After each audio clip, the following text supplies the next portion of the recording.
For this video lesson, we are going to be solving equations with like terms. Let's look at our first example. 8x minus 16 plus 8x equals 16. This equation is a little different than the equations that we've been solving in class because we have a variable written twice. So we have 8x and 8x. However, we're just combining two concepts that we've already done, combining like terms and solving, and we're going to put the two together. So we're just going to combine our like terms since 8x and 8x are on the same side of our equal sign.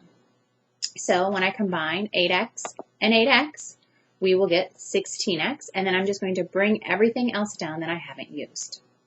Now, once you've combined your like terms, you're just left in the equation like we've been solving in class. And so to solve this, we're going to add 16 to both sides, get 16x equals 32, and then divide by 16 to get x equals 2.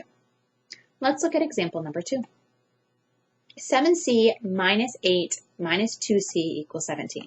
I've accidentally changed my c's to x's in this example. I apologize. So again, we have like terms. We have 7x minus 2x. So when we combine those, we get 5x. And now again, I'm just going to bring down everything I haven't used. Now we have an equation like we've been solving in class. We're going to add 8 to both sides and then divide by 5. And we will get x equals 5. Here's example number 3. Again, we have two like terms. 12a minus 14a equals 8. I'm able to combine my like terms. 12a minus 14a will give me negative 2a. And now I have just a one-step equation that we can solve. We're going to divide both sides by negative 2 to get that a equals negative 4. Our next example, I have 6 equals negative y plus 42 minus 2y. So I'm going to combine my like terms. Just a couple things you need to be careful about. Make sure you realize that this negative y is a negative 1y and that there is a minus sign in front of the 2, which makes that a negative number.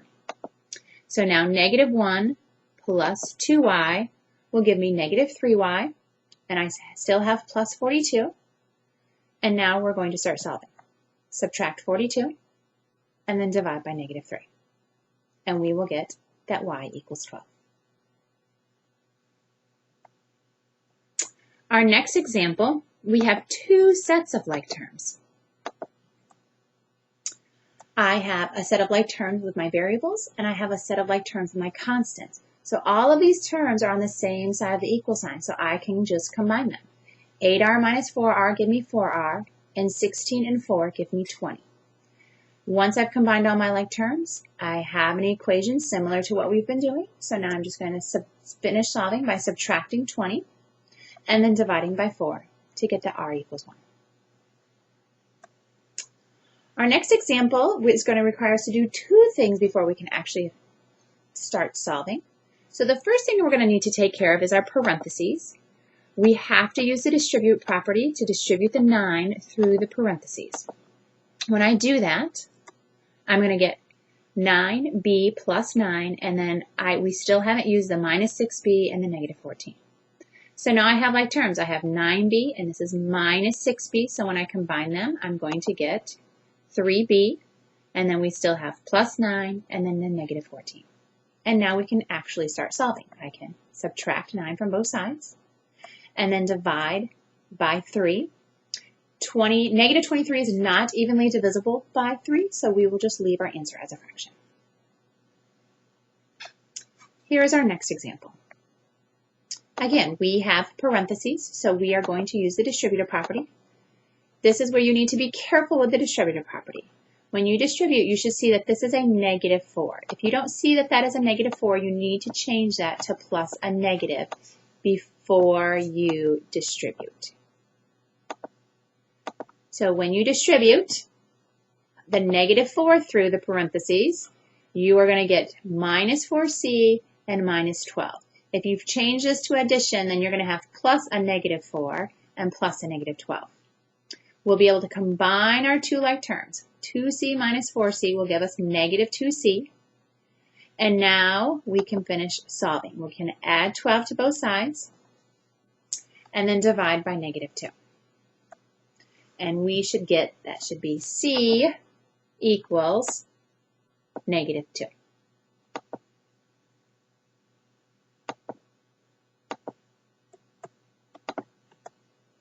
Here is our last example. This time we have two sets of parentheses, so we will need to distribute into both sets of parentheses. So first we will need to distribute the 3 through the first set of parentheses, and then the 4 through the second set of parentheses.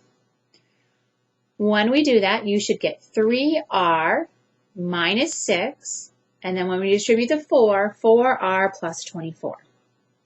This time, like one of our previous examples, we have two sets of like terms, 3r plus 4r, and then this is a negative 6 and a positive 24. Again, if some of you are having a hard time seeing that that's a negative 6, you should just change that to plus a negative, so you just have addition through your example. Now we can combine like terms. 3r plus 4r give us 7r, and then the negative 6 and the positive 24 give us 18. And now you can just finish solving for r. We're going to subtract 18 and then divide by 7. 7 does not divide evenly into negative 8, so we will just leave our answer as a fraction of negative 8/7, and that should be an r equals negative 8/7. I hope you learned something new about solving equations, and I look forward to seeing you in class.